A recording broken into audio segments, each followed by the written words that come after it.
iniciar. Bueno, doctores, darles la bienvenida al curso de rehabilitación, agradecer al doctor Casma por la oportunidad de ser parte de su equipo. Y bueno, lo importante es que ustedes al terminar el curso de rehabilitación sepan que si no van a seguir la especialidad, la rehabilitación tiene mucho más éxito si empezamos en forma precoz y oportuna, ¿no? Entonces, lo importante es que deriven a sus pacientes en forma precoz para que así la capacidad funcional pueda mejorar en el más corto tiempo. Entonces, vamos a empezar con la clase que nos corresponde el día de hoy para conocer los defectos posturales que pueden presentarse y la importancia de prevenirlos para evitar la presencia de dolor o la limitación funcional. ¿Qué entendemos por defectos posturales? Doctora Alba.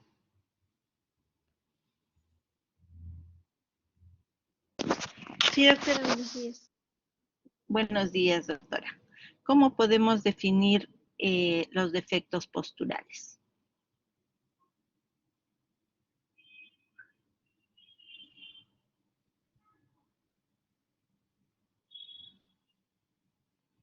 Doctora, son aquellas alteraciones como frecuentes, como puede ser, por ejemplo, la cifosis, la escoliosis,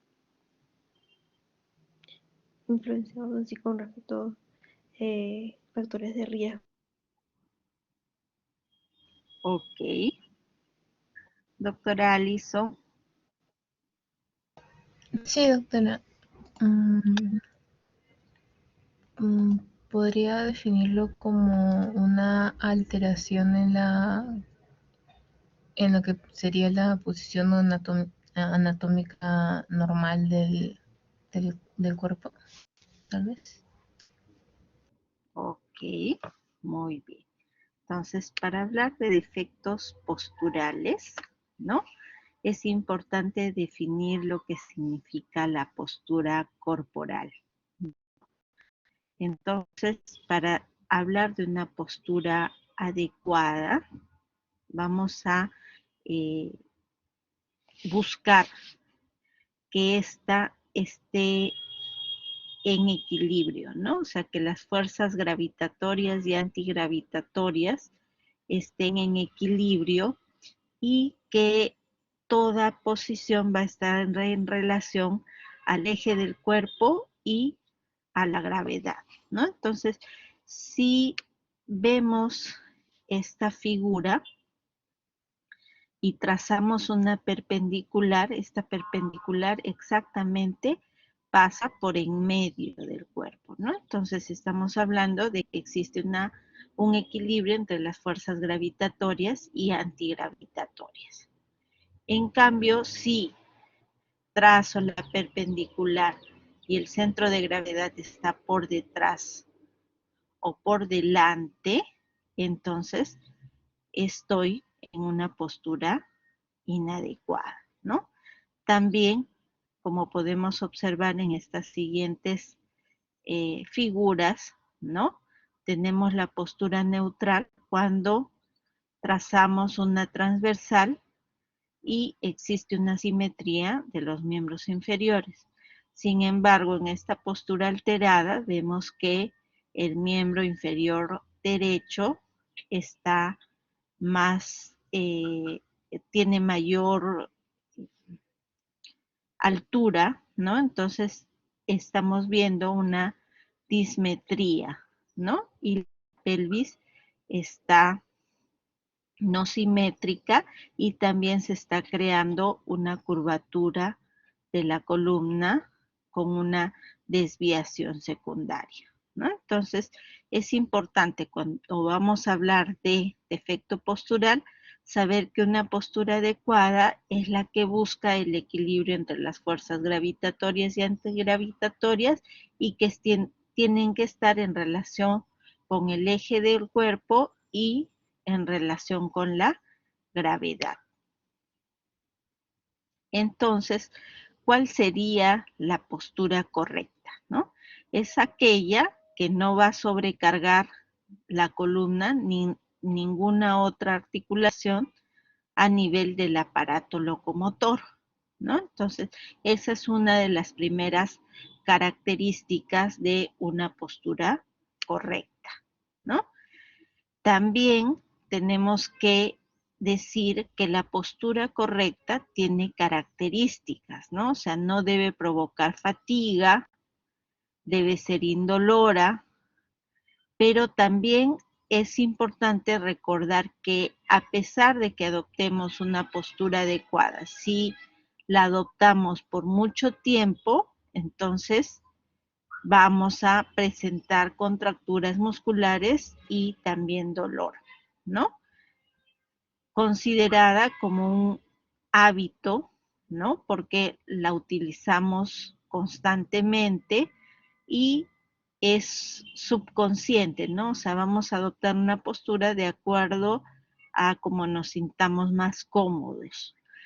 Pero siempre debe buscar el equilibrio del cuerpo y debe estar, como les decía, en posición con referencia y en relación a la gravedad y al eje del cuerpo. ¿Hasta ahí tienen alguna pregunta o todo está claro?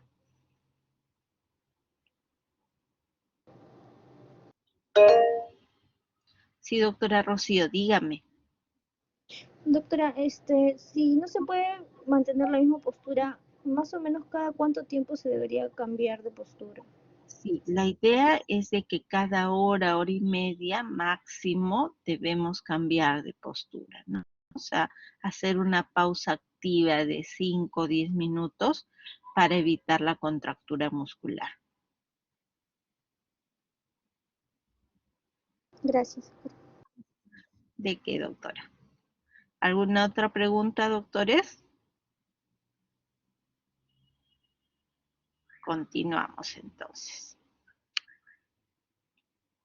Entonces, cuando hablamos de un defecto postural, ¿no? Cuando existe un desequilibrio del sistema musculoesquelético, lo cual nos va a ocasionar el mayor gasto de energía de nuestro cuerpo, que puede ser en actividad o en reposo, y la primera manifestación va a ser la presencia de cansancio y dolor, ¿no? Porque va a haber un desequilibrio entre las fuerzas gravitatorias y antigravitatorias, ¿no?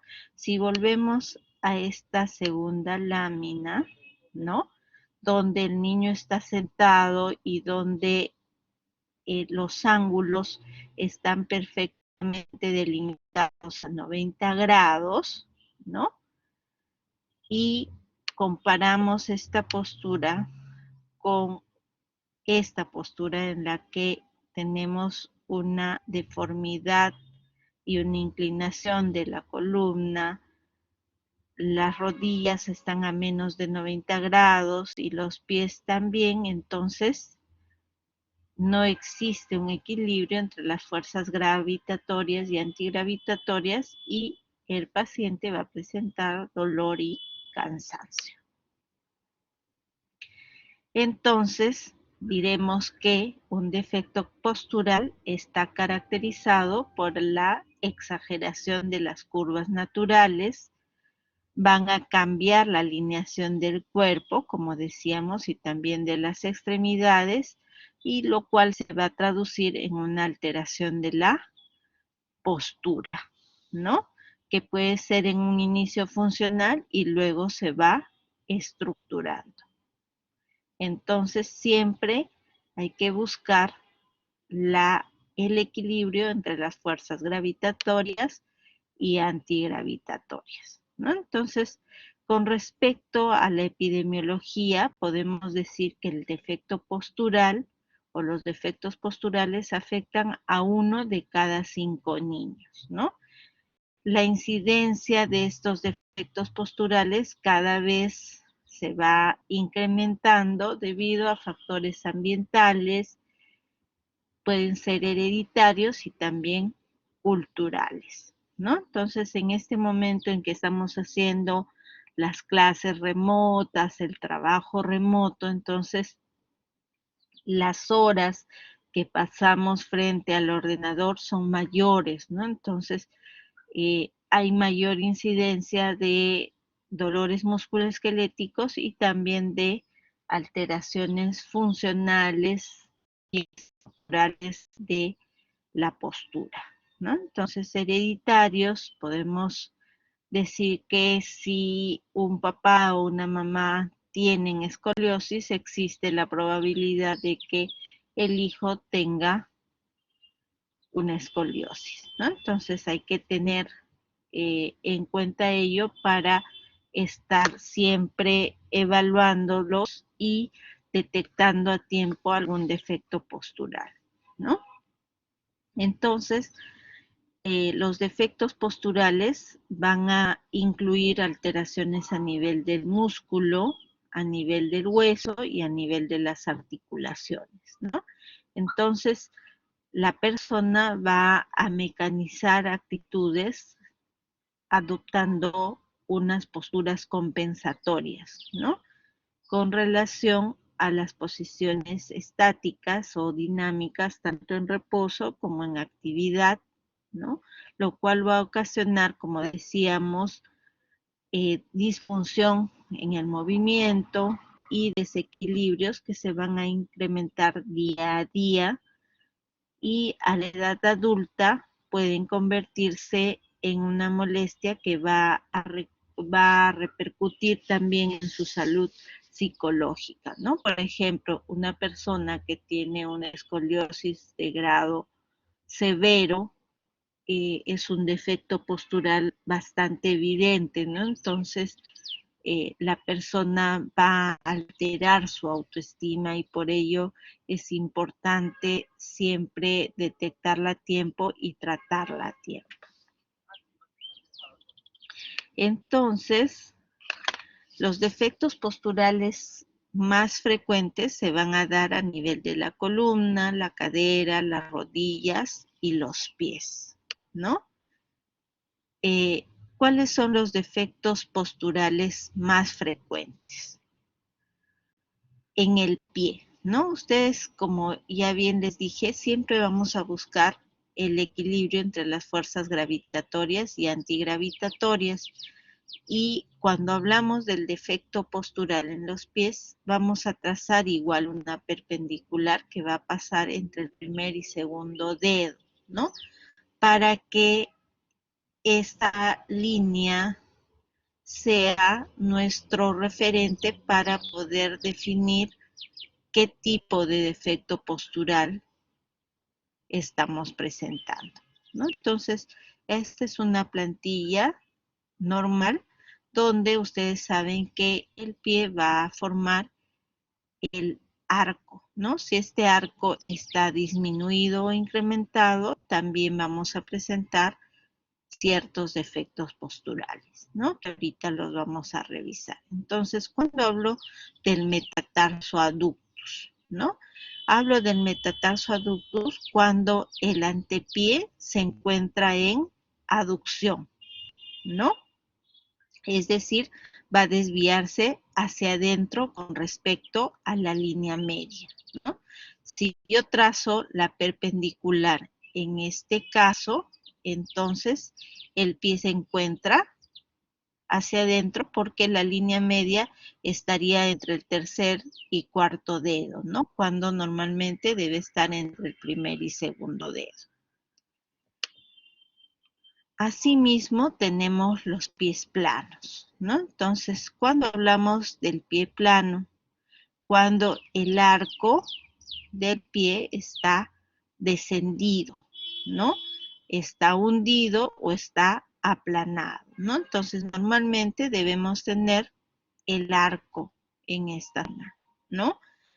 Y en el caso del pie plano, no existe este arco o es un arco bastante pequeño, entonces va a haber el apoyo de todo el pie en el contacto con el suelo, ¿no? Entonces, igualmente, ¿no? Si vemos esta plantilla, ¿no? Y comparamos, como les decía, el arco longitudinal. En este caso, no vamos a tener la presencia del arco, lo que nos está indicando el diagnóstico de pie plano. Asimismo, y a diferencia del pie plano, tenemos el pie cabo, ¿no? Decíamos que el arco del pie debe permanecer, ¿no? Pero si este se acentúa, estamos frente al pie cabo. Entonces, también el pie cabo nos va a llevar a defectos posturales, dolores y también si es marcado nos puede llevar a dedos en garra, ¿no? Entonces, los puntos de apoyo no se van a repartir simétricamente y el paciente va a presentar dolor en la cabeza de los metatarsianos. Bueno, asimismo tenemos el calcáneo valgo, ¿no? Si nosotros proyectamos la línea perpendicular imaginaria, estamos viendo que el talón se encuentra rotado hacia afuera, ¿no? Y entonces está evertido y está pronado, ¿no? Entonces, siempre es importante cuando voy a hablar o evaluar a un paciente para definir si tiene un defecto postural, trazar la perpendicular y evaluarlo con respecto a la línea media. Bueno, también tenemos el calcáneo varo, ¿no? A diferencia del calcáneo valgo, vamos a tener el calcáneo varo, donde el talón presenta la rotación interna, ¿no? Con respecto a su eje y está invertido o supinado. Entonces, tenemos ya 4 defectos posturales a nivel del pie, ¿no?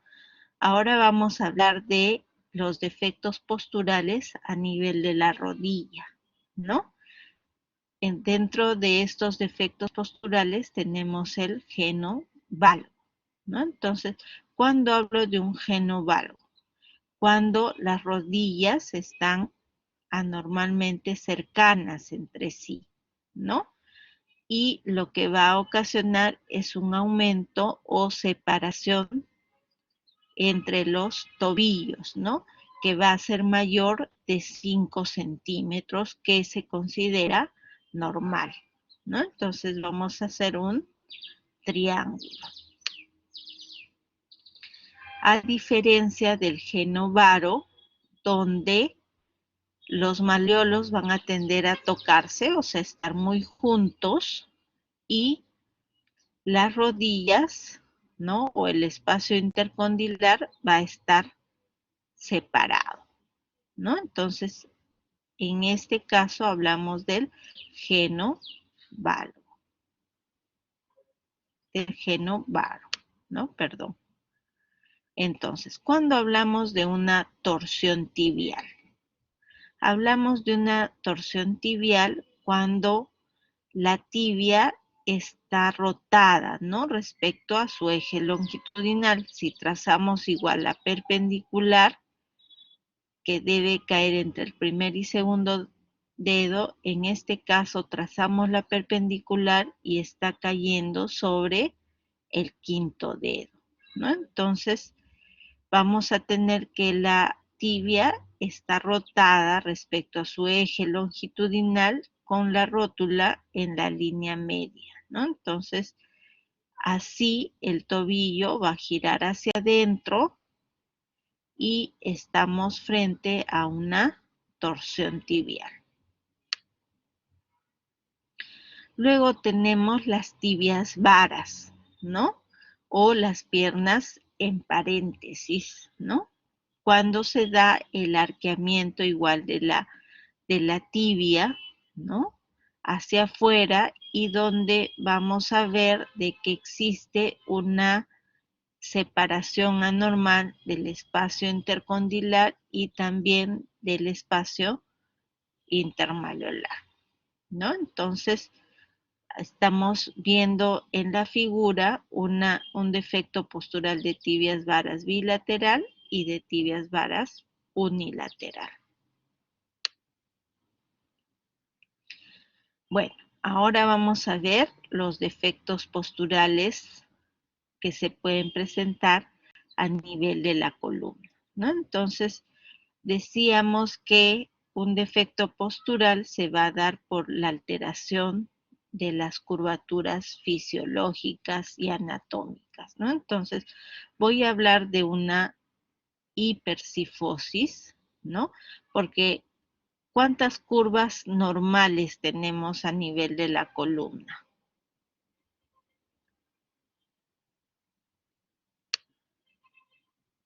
Doctora médico, ¿cuántas curvas normales tenemos a nivel de la columna?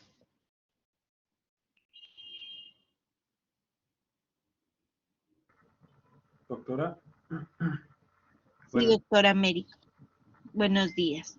Sí, doctora, son dos, cifosis o lordosis. Ya, a nivel de la columna cervical, ¿qué tipo de curvatura tenemos?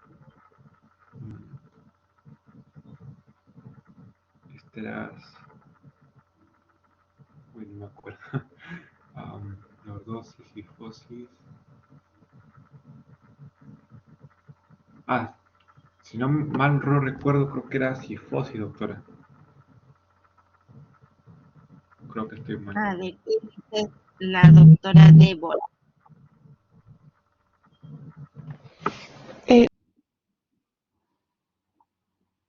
Buenos días, acabo de reconectarme, entonces no escuché la pregunta. Sí, doctora, le decía de que cuántas curvaturas normales tenemos a nivel de la columna. Sí, son 4, doctora. La cervical, la torácica, la lumbar y la sacra.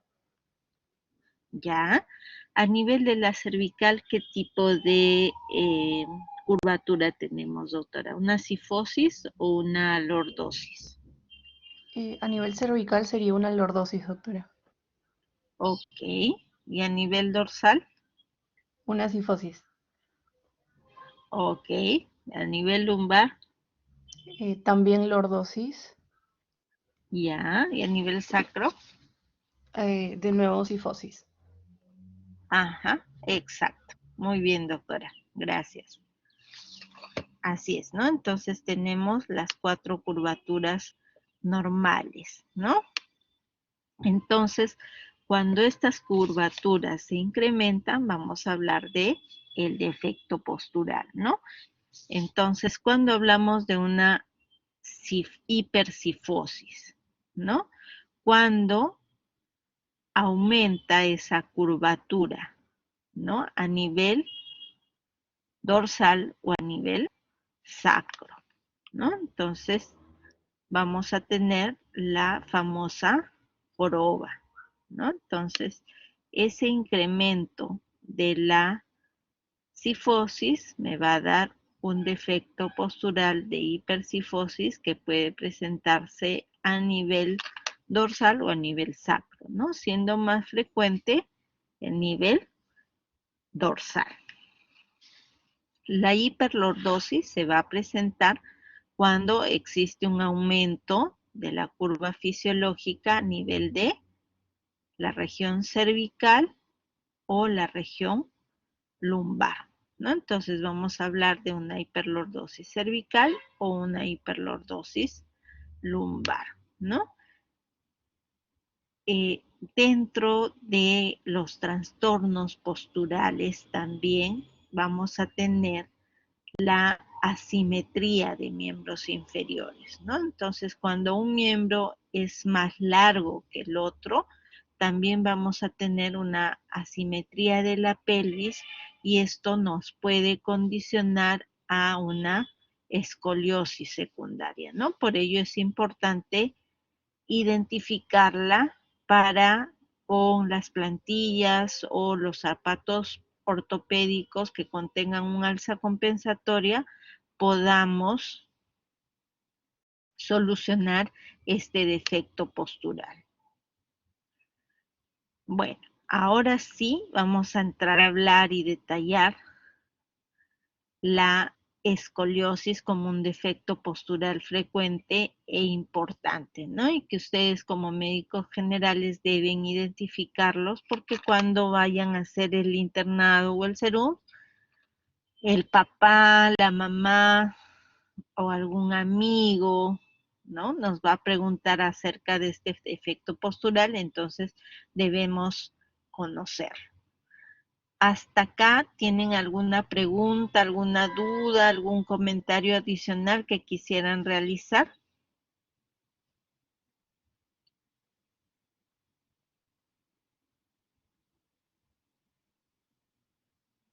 ¿Todo está claro, doctores, hasta acá? Sí, doctor Ilan, dígame.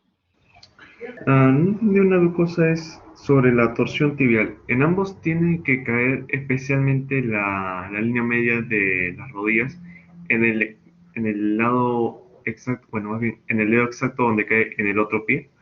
¿O es que puede haber un grado de diferencia de un dedo por lo menos? No, doctor. El, el centro de la gravedad debe caer, como le decía, esa línea perpendicular entre el primer y segundo dedo, ¿no?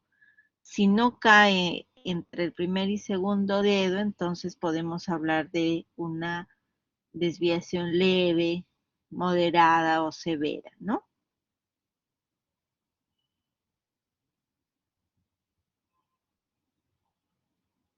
¿Se entendió, doctor Ila?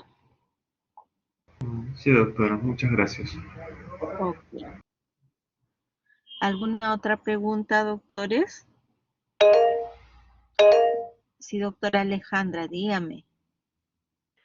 Doctora, buenos días. Una consulta. Buenas, Con dígame. respecto al pie plano, muchas veces nos recomiendan usar los zapatos al revés. ¿De verdad es recomendable o no?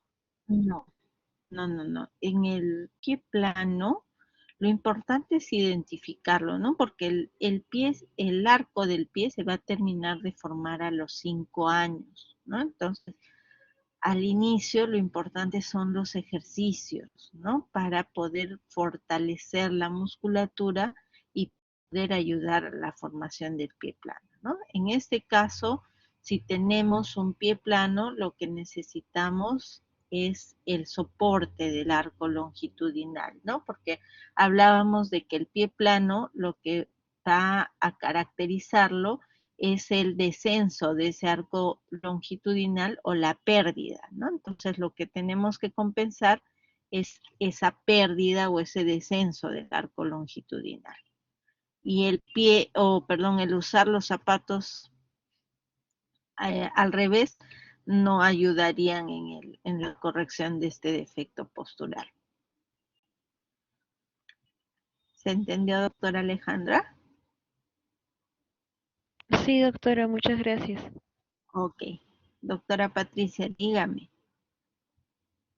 Doctora, buenos días. Una consulta. En un paciente que venga con discrepancia de miembros inferiores, ¿qué tratamiento se le podría dar? Porque yo tenía una prima que una pierna era un poco más larga que la otra en Ajá, dimensiones y ya, ella le mandaron usar plantillas, pero, o sea, la diferencia es mínima, es de cinco a 6 milímetros.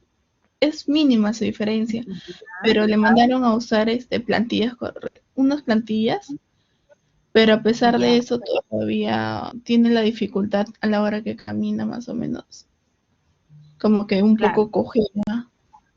Ajá. Lo que hay que ver, doctora, o sea, una diferencia hasta de 1 centímetro es considerada normal, ¿no? Porque ustedes saben que no somos totalmente simétricos.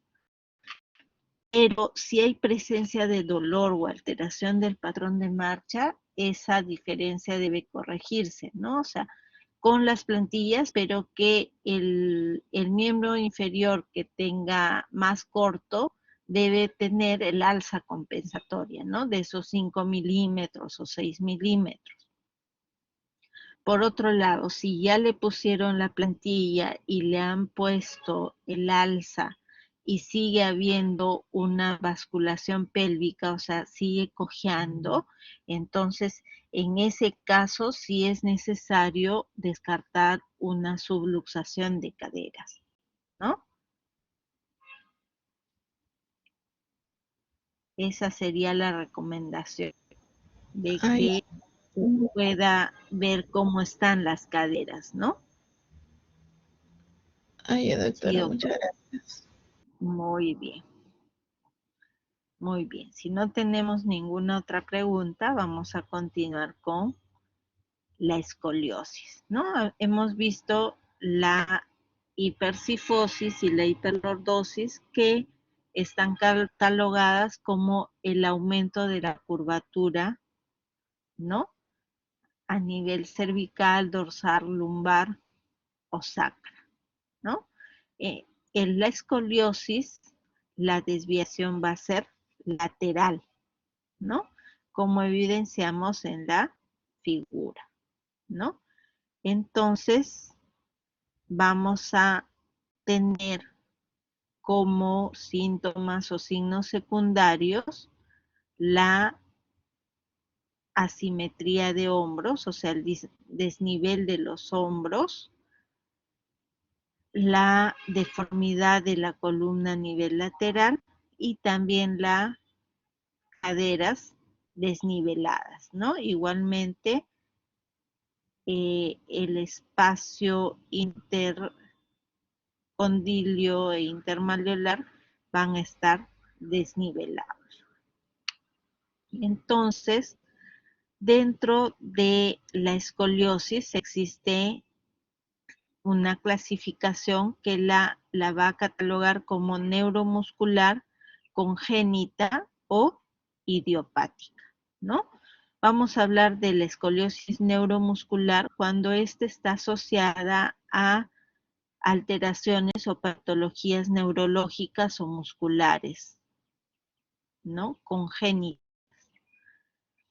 Cuando tenemos una escoliosis congénita, y la vamos a definir así, cuando existan malformaciones vertebrales desde el nacimiento, ¿no? Y la escoliosis idiopática es aquella que va a constituir más del 80% de las causas de escoliosis y su causa es desconocida, ¿no? Entonces, a ver, doctor Adrián, deme un ejemplo de una escoliosis neuromuscular.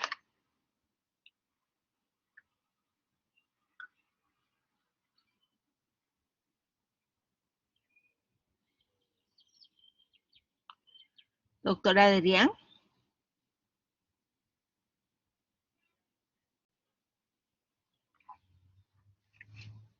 Doctor Adrián. No está el doctor Adrián. Doctor Andrei.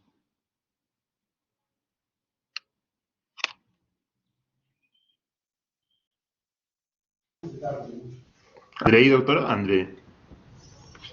Andrei, doctor. Buenos días, doctora. Ay, doctora, ¿cómo está? ¿Qué tal? Doctora, un ejemplo de escoliosis neuromuscular. Puede ser Guillain-Barré. Ya. Sí, doctora Patricia, dígame. Una distrofia muscular, doctora. Ya, muy bien, ok. Doctora Claudia Vázquez.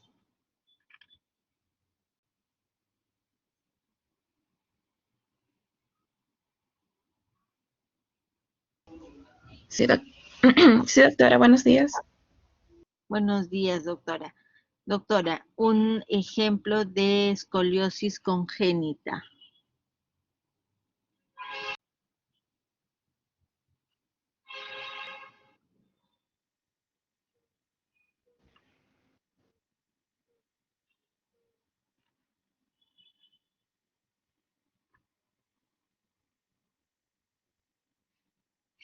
Doctora André.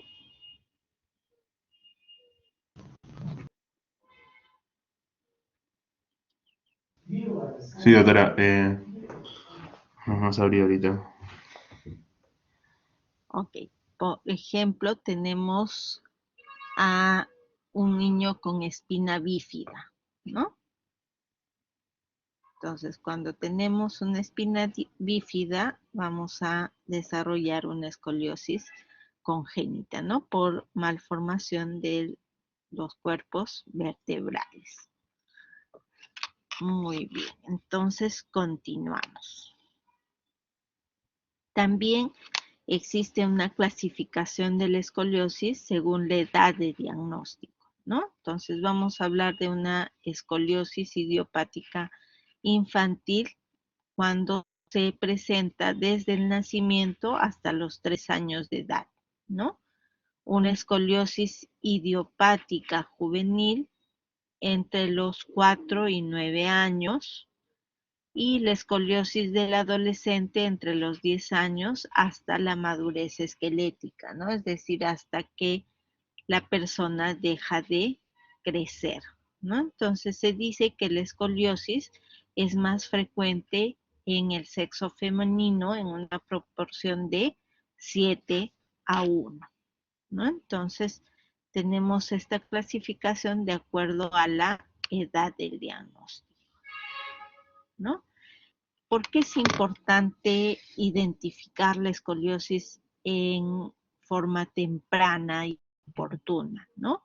Porque los grados o el grado grave de escoliosis va a provocar la disminución de la capacidad funcional y pulmonar del paciente, ¿no? Porque va a ejercer la presión sobre el corazón y va a limitarlo en sus actividades físicas, ¿no? O sea, el paciente puede presentar disnea a medianos o pequeños esfuerzos, ¿no? Entonces, ya los signos los hemos visto a nivel de la figura que presentamos, ¿no? Donde también se puede evidenciar, ¿no? La musculatura desigual, las prominencias en las costillas y en la escápula y la asimetría de miembros inferiores. Como decíamos, existe un sinnúmero de patologías que pueden asociarse a la escoliosis, ¿no? O sea, la escoliosis va a ser la expresión secundaria de una patología inicial, ¿no? Y como vemos en esta lista, muchas de las enfermedades son congénitas. Entonces, ¿cómo hacemos para evaluar un paciente y descartar que tenga una escoliosis, ¿no? Si al momento de evaluarlo a la inspección encontramos manchas café con leche, podemos sospechar en una neurofibromatosis, ¿no? También es importante no solo hacer la inspección, ¿no? Para buscar y evidenciar alteraciones a nivel de la piel, evidenciar la deformidad, ¿no? Sino también tenemos que evaluar el tono muscular para detectar una alteración neurológica, ¿no? La prueba de flexión de Adams nos va a evidenciar, ¿no? La deformidad y también nos va a poder definir o diferenciar entre una escoliosis estructural de una escoliosis funcional, ¿no? Cuando hablo de una escoliosis funcional, cuando existe la deformidad, pero al momento de que el paciente flexiona la región lumbar, esta deformidad se corrige, ¿no? Porque no va a haber la rotación de los cuerpos vertebrales. Sin embargo, cuando existe ya la rotación de estos cuerpos vertebrales, estamos frente a una escoliosis estructurada, ¿no? También debemos evaluar la marcha del paciente y, como les decía, siempre es importante en todo paciente con sospecha de escoliosis un examen neurológico completo, ¿no? Dentro de los exámenes que nos van a ayudar a confirmar el diagnóstico está la radiografía, ¿no?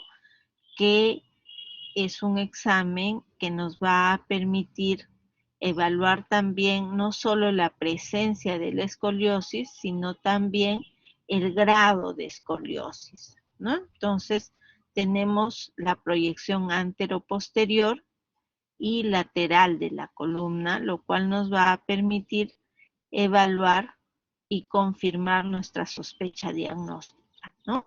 Cuando pedimos una resonancia magnética, cuando estamos sospechando en una compresión medular, ¿no? Pero el examen de elección para el diagnóstico de una escoliosis es la radiografía.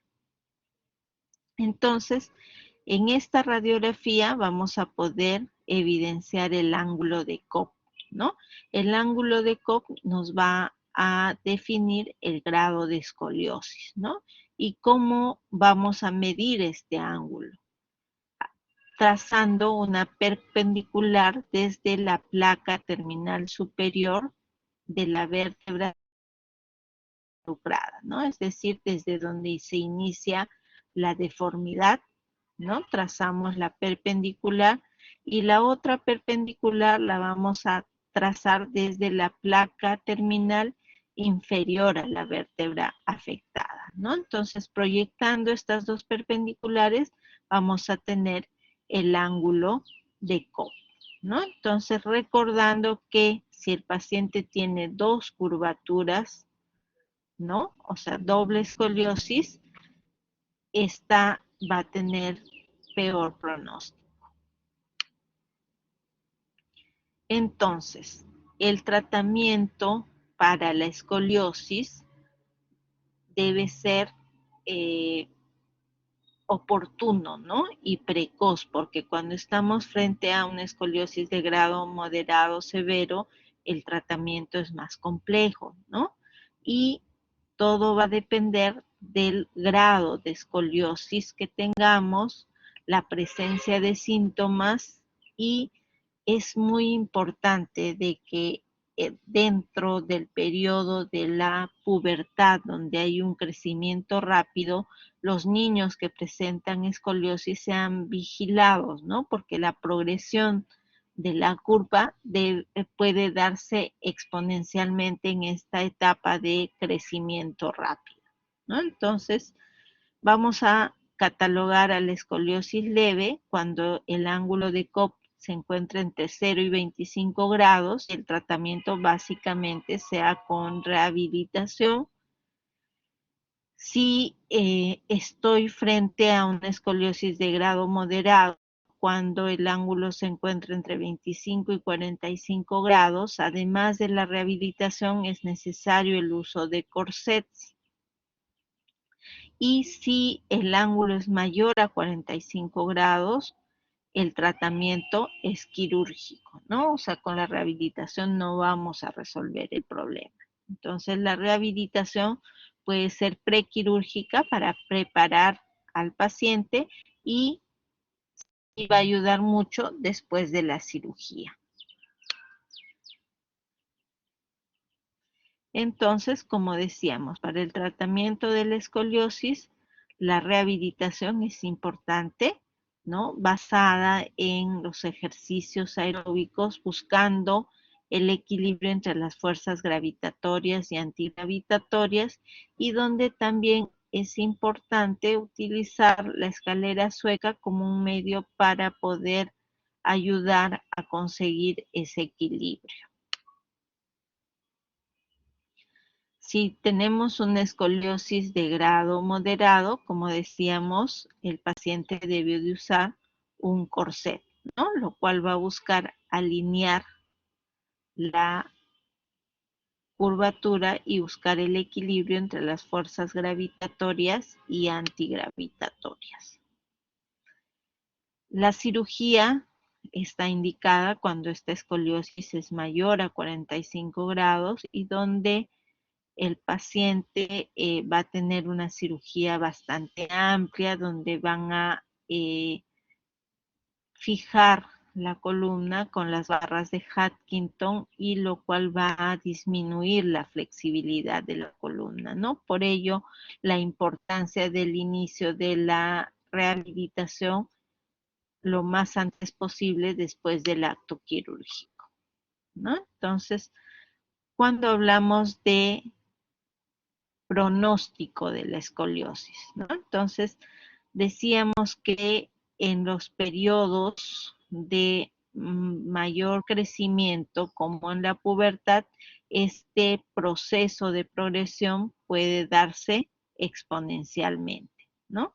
También las curvaturas grandes tienen un mayor riesgo de progresión y las curvaturas torácicas y dobles curvas primarias tienen un mayor riesgo de progresión que las curvaturas que son únicas o toracolumbares, ¿no? Entonces, también recordar de que la escoliosis se presenta más en el sexo femenino. Para terminar, ¿qué consideraciones debemos tener en cuenta, ¿no? Que nos deben quedar bastante claras, ¿no? Que la incidencia de estos defectos posturales en la actualidad es mayor, ¿no? Como decíamos, que pueden ser debido a factores ambientales, hereditarios o culturales, ¿no? En este caso es muy importante que los niños y los jóvenes no estén echados en la cama y menos boca abajo con la computadora, ¿no? Porque ello nos va a provocar alteraciones posturales. Entonces, corregir esos factores ambientales van a ayudarnos también a prevenir un defecto postural, ¿no? Como les decía, la alteración no solo va a ser a nivel del hueso, sino también muscular y articular, ¿no? Entonces, el niño, cuando presenta un defecto postural, lo que va a hacer es adoptar una postura compensatoria, ¿no? Para poder buscar el equilibrio entre las fuerzas gravitatorias y antigravitatorias, lo cual nos va a llevar a la deformidad, ¿no? Como decíamos, va a ocasionar limitación en el movimiento y ocasionar también desequilibrios que van a incrementarse día a día, ¿no? Y que en la edad adulta pueden comprometer no solo la parte física, sino también la parte psicológica, ¿no? Por ello, la importancia de la prevención de estos defectos posturales, ¿no? Entonces, les decía de que si hacemos un diagnóstico temprano, también el pronóstico va a ser mucho mejor, ¿no? Tener también claro de que por lo regular las escoliosis son asintomáticas en sus primeras etapas y los padres no llevan al niño a consulta, ¿no? Entonces, ya se dan cuenta cuando la deformidad está estructurada y está bien instalada. Entonces, ahí el pronóstico funcional y estético también es menor, ¿no? Entonces, es muy importante vigilar en el proceso o en el periodo de adolescencia y pubertad para evitar estas deformidades estructurales, ¿no? Entonces, es importante cuando hagan sus serums promover las campañas de despistaje, ¿no? En los colegios de nuestro país para evitar llegar a una escoliosis moderada o severa o cualquier otro defecto postural que puede ser prevenible. Muy bien, doctores. Hemos terminado con la teoría. No sé si tienen alguna duda, alguna pregunta.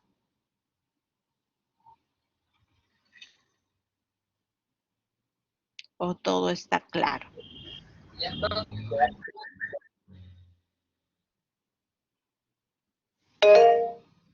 Sí, doctor David, dígame. Doctora, buenos días. ¿Qué tal? ¿Se me oye bien?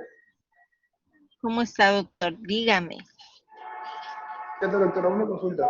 ¿Qué tan recomendables son los arneses para mantener la postura? Yo sé que al final de cuentas esos arneses solamente le brindan a uno, pues, se podría decir un recuerdo, ¿no? De que tiene que mantener la postura, porque al final, cuando ya termine un periodo de uso de esos arneses, todo depende de uno, ¿no? De acordarse de cómo es que se paraba, ¿no? Cómo es que adoptaba esa nueva posición con los arneses.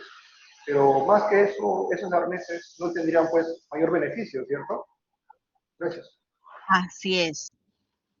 Sí, doctor. O sea, hay que evitar dentro de la medida de lo posible los arneses porque debilitan la musculatura, ¿no? Y como yo les decía, lo más importante es buscar el equilibrio entre la musculatura gravitatoria y antigravitatoria, ¿no? Entonces, porque el arnés lo que va a hacer es de que el paciente no tenga una movilidad adecuada, ¿no? Entonces va a ocasionar a la larga la hipotrofia muscular y ello no va a ayudar a conseguir el equilibrio entre las fuerzas gravitatorias y antigravitatorias.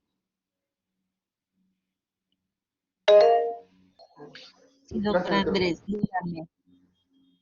Sí, doctora, buenos días.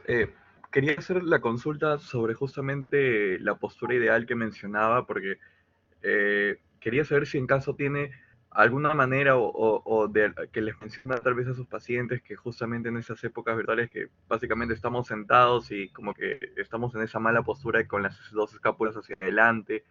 ¿Hay alguna manera fuera de ese descanso activo de 5 minutos, pasando una hora, de poder, no sé, amarrarnos una casaca o algo para que para evitar esa postura? Porque muchas veces sin darnos cuenta ya nos ponemos así y después para acercarnos a escribir o a la lactot y después nos olvidamos.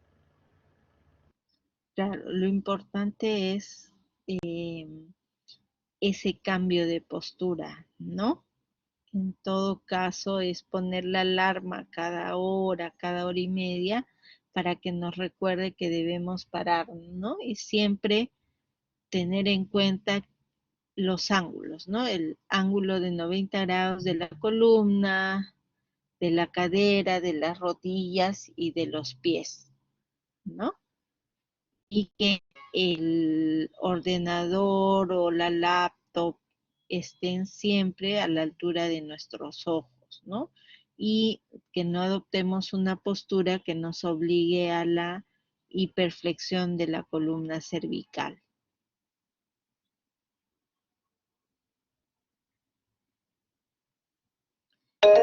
Gracias, doctora. Sí, doctor André.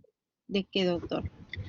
Doctora, ¿por qué las mujeres tenemos mayor predisposición a desarrollar escoliosis?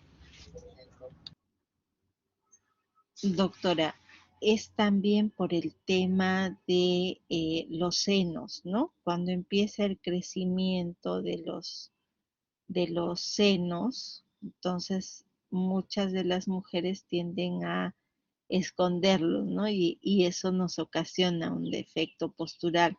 Lo otro también es de que la displasia de cadera es más frecuente en las mujeres, ¿no? Entonces, por ello puede haber una predisposición por el sexo femenino.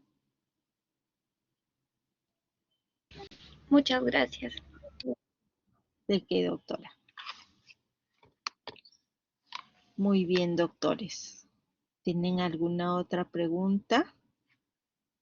¿O damos por finalizar? Sí, doctor Floriet. ¿Doctora? Sí, Doctor doctora, Floriet. disculpe, Sí, tengo doctora. una pregunta. Cuando Dígame. dicen que la escoliosis la mayor parte es idiopática, o sea, no es culpa del paciente, no es culpa de que nos sentemos mal o por la posición o simplemente tenía que pasar, como ustedes El se problema es realizan. que O sea, que ahí, tú ves, no sé. es que- es que ahí juegan varios factores, ¿no? O sea, en la idiopática no tenemos una causa precisa, pero un factor predisponente puede ser la mala postura, ¿no? O un factor predisponente puede ser el desacondicionamiento muscular, ¿no? Por ello, la importancia de hacer los despistajes para evitar darnos cuenta cuando ya la escoliosis está estructurada, ¿no?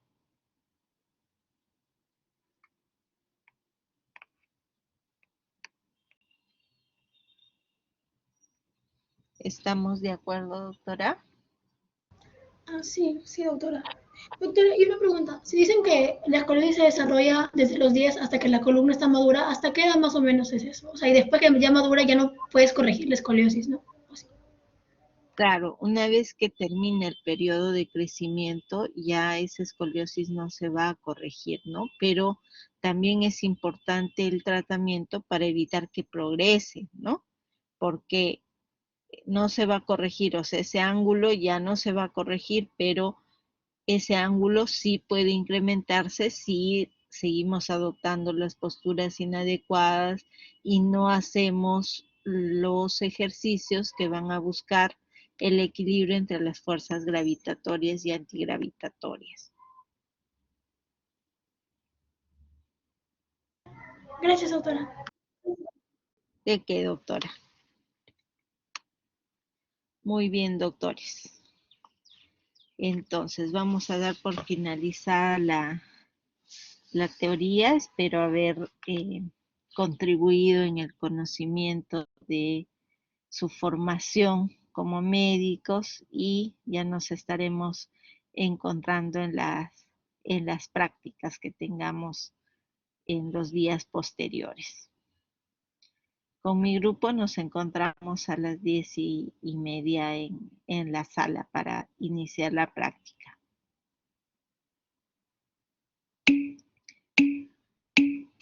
Gracias a Gracias, ustedes, doctora. doctores. Nos Gracias, vemos. doctora. Gracias, doctora. Nos vemos, doctor.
Esto tomará